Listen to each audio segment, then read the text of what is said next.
Welcome back, everybody. We did the last video had two of these. I can't even find my knife. Here we go. Last video had two of these Everfest boxes. I'll open the last two. We hit two legendaries from those two, so very curious to see how good the case is. Wanted to touch base on the last video, like for a couple of seconds, and then just leave the topic. I'm not super vested in the topic, to be honest. Oh, this has more of those upside down cards. So, I think maybe some of the main point I was trying to make in the last video might have been lost on some people, so I'll re-explain it just in a simple way. I'm not trying to say you're not entitled to complain or voice your complaints about anything. I'm saying it's hypocritical to complain about a company that you spend money with, like especially on these flesh and blood deals that people were complaining about. I should have been more specific, but there's literally content creators that are confirming, Rudy being one of them, confirming that they've purchased the deals, and then also saying, fuck Channel Fireball. To me, it's just like a weird stance to take. I'm not someone that would spend money with some organization that I disagree with so strongly. That's it. That's my whole point. Otherwise, free country, do whatever you want. My opinion is just that. Anyway, Pro Tour is coming up quick. I've started finalizing all my plans for the US. Accommodations booked, naturally.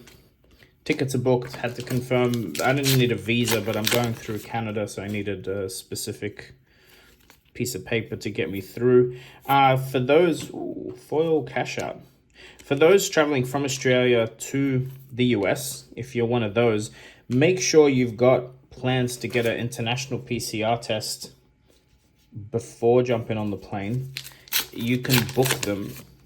It's important that you do it the day before you go, because they require it. They require not a rapid test. They need the full test with like this letter with your passport number and stuff on it.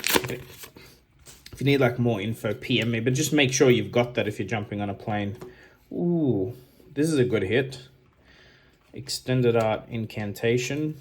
I've been asked for these cards by friends if I have any. Other than that, super pumped. I've been testing a little bit for the calling, the Blitz calling. So we're getting an Uprising world premiere event plus a calling, a Team Blitz calling in June.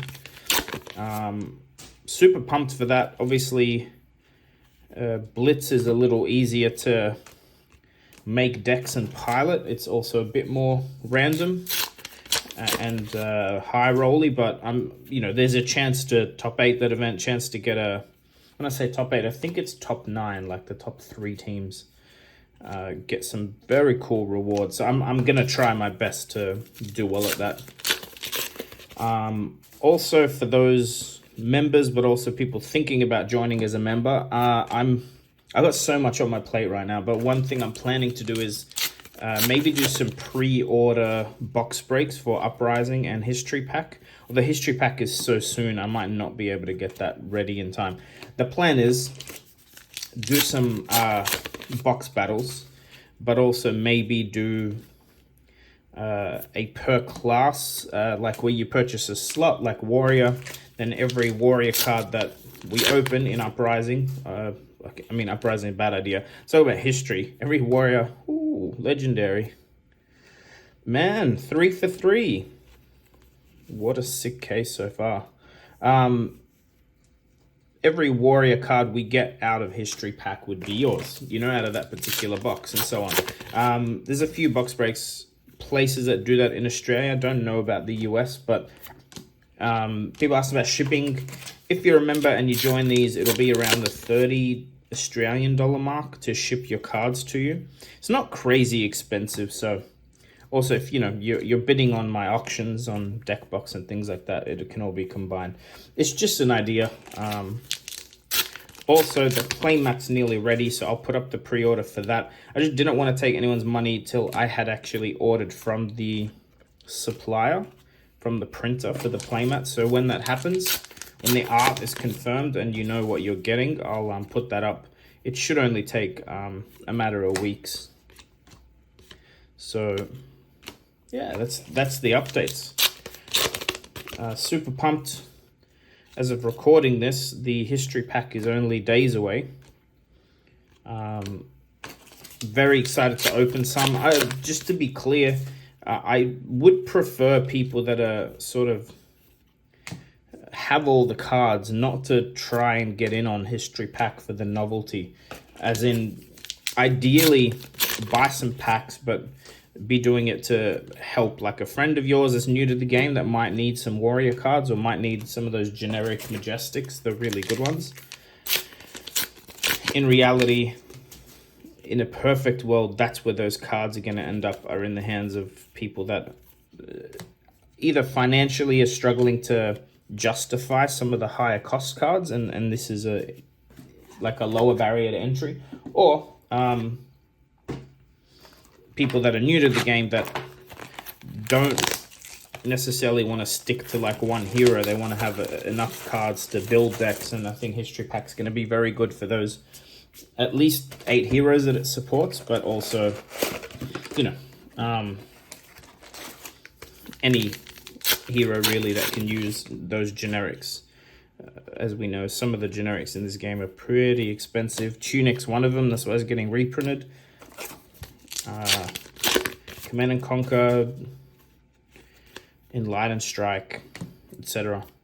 Speaking of Command and Conquer and Enlightened Strike, well, more Enlightened Strike, the Tall Timmy and myself are much closer to launching the podcast. We've settled on a name. We've settled on some art for a logo. So very soon, I will at least try and get the channel created so people can start subscribing before heading to Pro Tour. And then hopefully we'll do our first episode when we get back. We got to get some equipment, some microphones, a camera, a couple of things like that, because we'll be filming. Actually, behind me there, we usually see my table. That's going to be where the podcast gets filmed. Right now, it should be once a week. I'll do an announcement, a proper announcement video when we are closer or have more. But it is happening. It's just a matter of time. So far, this case, 3 legendaries in 3 boxes.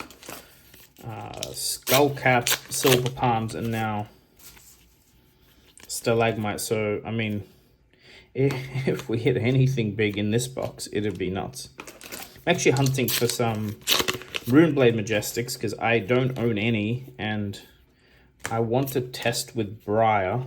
I'm not 100% sold on actually playing a Runeblade, but, you know, Briar and Chain in the Blitz meta are not without competition. They're much more balanced than the meta has been, so, you know, it doesn't feel as cheesy to play it. Also, I do want to win, and I like the Briar playstyle.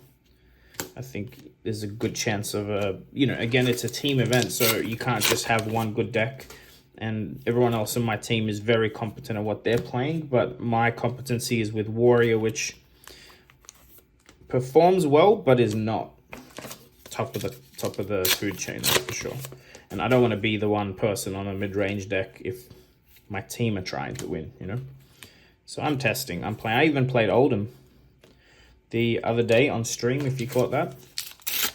I don't particularly like the playstyle, but if we think we're going to win, if I am playing Oldhim, then there's a good chance I will build that deck and practice and try my best to carry the team, or at least carry my portion of the games to give us a good chance at winning. If you haven't seen what they're doing for these events, check it out, because it's worth, I think, traveling to these world premiere events for Uprising. You get the whole early access to... So there's a few incentives. You get early access to Uprising. You're going to get 6 packs, right? But also, for every time you win, you get a pack. It's a sealed event. And then if you go 6-0, you get a box.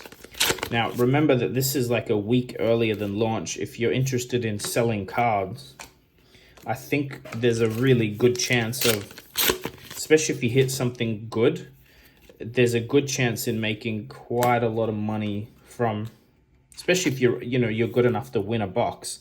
I think there's quite a bit of money to be made. And you're getting these from a LSS sanctioned event, so I don't think there's like any issue in selling the cards you get. You know what I mean? Second, that's the world premiere event for Uprising. It's a sealed event. There's also going to be vendor booths where they have these insane playmats. I don't know if you've been following Genus Foil. So there's some crazy good playmats at these events because they're attached to a calling. And also there's the Team Blitz calling, I think at all of them, which is a Blitz, obviously, event. Teams of 3, you just can't repeat heroes. So that's one of the cards I need for my Briar deck. You can't repeat heroes, but I think that's the only rule. By then also, if you're not aware, the dual decks will be out. There's our cold foil. So no legendary in this last box, but why have I lost my train of thought? Yeah, the dual deck, the new heroes, the new Dory, new Rhinar should be playable because they come out like a couple of weeks before this event. So, you technically play 2 Rhinars or 2 Dories on one team. The rewards are insane. The top 9 players from memory, so the 3 teams get PTIs, gold foils, and a significant amount of cash.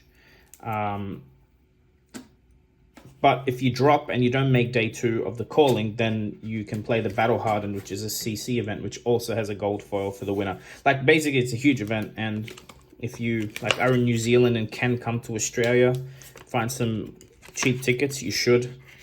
That's my advice. Look into the rewards if you can travel. So what is it? Vegas, Madrid, and Sydney. So everywhere. Try and get to one. That's what I think. Anyway, 3 legendary case. That was sick. Hopefully next time you see me, I'm closer to opening history pack, if not opening it. That's the idea anyway. That's the plan. So, all right guys, talk soon.